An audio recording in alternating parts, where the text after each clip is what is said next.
यवतमाळ वाशिमचे खासदार संजय देशमुखही दिल्लीमध्ये आहेत, तर त्यांच्या यवतमाळमधल्या घराबाहेरून आढावा घेतला आमच्या प्रतिनिधींनी. पाहूया.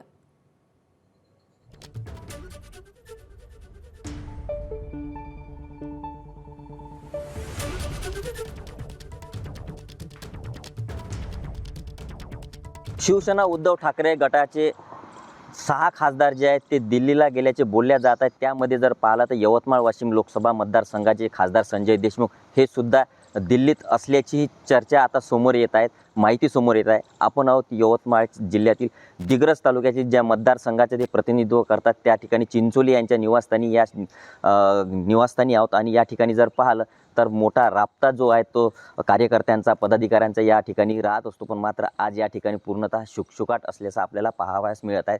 काल ते नागपूरला होते अशी माहिती समोर येत आहेत. येत्या पुढील महिन्यात त्यांच्या मुलींचा विवाह नागपूर इथे होत असल्याने त्या कामाच्या गडबडीत असल्याचेही बोलल्या जात आहे. मात्र अद्यापही ते दिल्लीला किंवा शिंदे गटात जाणार का ही चर्चा जरी असली तरी सध्यांतरी परिस्थिती जर पाहिली तर जिल्ह्यातील राजकीय वातावरणात मोठा बदल किंवा घडण्याची शक्यताही निर्माण झालेली आहे.